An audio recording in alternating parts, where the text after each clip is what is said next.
بسم اللہ الرحمن الرحیم۔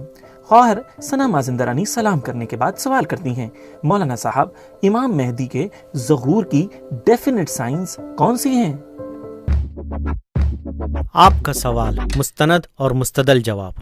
روایتوں میں امام زمان اجل اللہ تعالیٰ فرجہ الشریف کے ظہور کے لیے کچھ علامتیں بیان کی گئی ہیں، جن میں سے کچھ کا واقع ہونا یقینی ہے اور کچھ کا واقع ہونا غیر یقینی ہے، اور غیر یقینی نشانیوں کا دار و مدار شرائط اور حالات پر ہے۔ اگر شرائط پائے گئے تو وہ واقع ہوں گے، ورنہ نہیں۔ ان نشانیوں پر نظر ڈالنے سے پہلے کچھ چیزوں کی طرف توجہ دینا ضروری ہے۔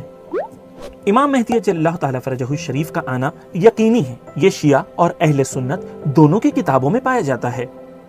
نشانیوں کو جاننا ضروری ہے، لیکن اس سے زیادہ ضروری ہے کہ ہم اپنی ذمہ داریوں پر عمل کریں۔ جو محب اہل بیت اور محب امام زمان اپنی ذمہ داریوں کو صحیح سے نبھائے گا تو جیسا کہ ہم دعائے عہد میں دعا کرتے ہیں کہ انہیں قبر سے اٹھایا جائے گا اور امام کے ساتھیوں کے ساتھ جوڑا جائے گا۔ اب آئیں ہم ان نشانیوں کے بارے میں جانیں جن کا واقع ہونا لازمی یعنی ڈیفینٹ ہے۔ امام صادق علیہ السلام فرماتے ہیں، قائم کے قیام سے پہلے 5 علامتیں ہیں: یمانی اور سفیانی کا قیام، آسمان سے آواز آنا، خسف بیدا اور نفس زکیہ کا قتل ہونا۔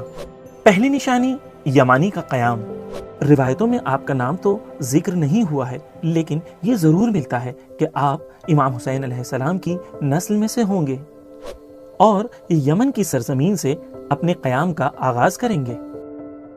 یمانی کے قیام کی 2 خصوصیتیں بیان کی گئی ہیں۔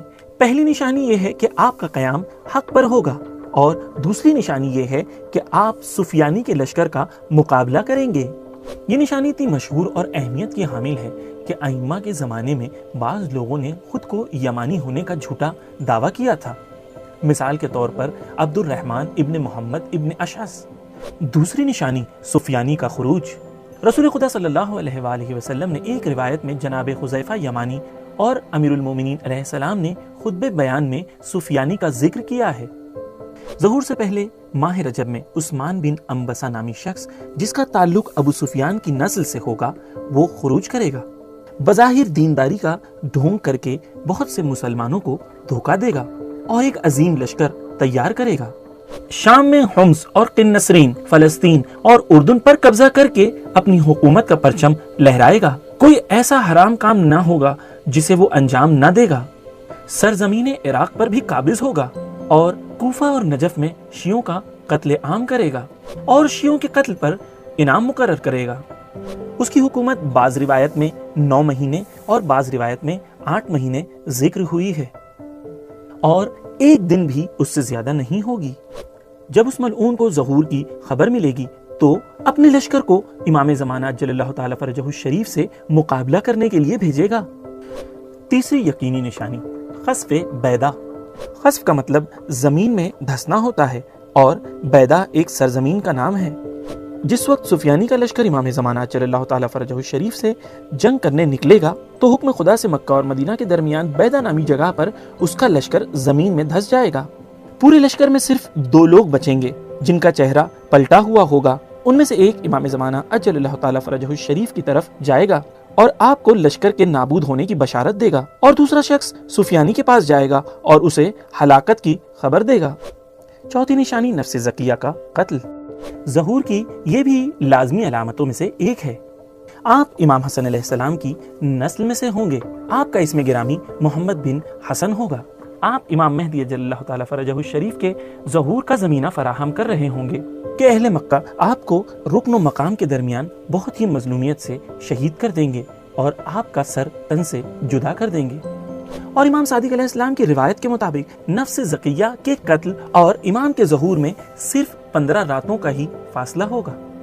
پانچویں اور آخری نشانی ندائے آسمانی۔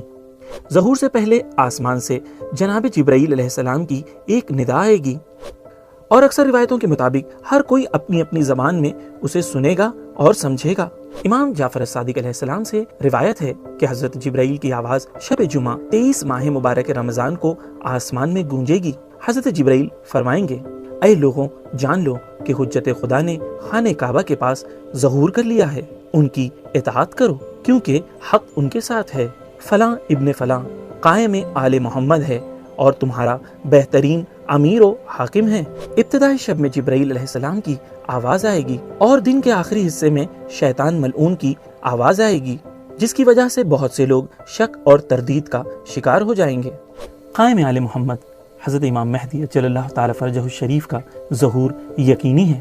وہ جب آئیں گے تو پوری دنیا کو عدل و انصاف سے بھر دیں گے، جس طرح روایتوں میں ذکر ہے۔ قائم آل محمد پوری زمین کو عدل و انصاف سے اسی طریقے سے بھر دیں گے جس طریقے سے وہ زمین ظلم و جور سے بھری ہوگی، یعنی امام کا ظہور ہر انسان کے لیے خیر کا سبب ہوگا اور پوری زمین پر عدل و انصاف کی حکومت ہوگی۔ یہ سب چیزیں یقینی ہیں، لیکن جو چیز یقینی نہیں ہے وہ یہ سوال ہے کہ کیا ہم امام کے ساتھی بن پائیں گے یا نہیں۔ یہ ہر مومن کی تمنا ہونی چاہیے کہ ہم امام کے لشکر میں شامل ہوں، اور تمنائیں تب تک پوری نہیں ہوتی جب تک صحیح عمل نہ کیا جائے۔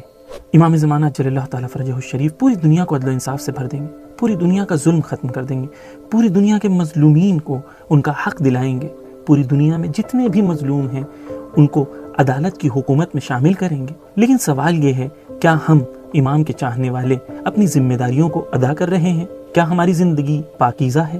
کیا ہم اپنی روحانیت کی طرف توجہ دیتے ہیں؟ کیا ہماری روزی حلال ہے؟ کیا ہمارے گھر کے رشتے مضبوط ہیں؟ کیا مومنین کے آپس میں دل جڑے ہوئے ہیں؟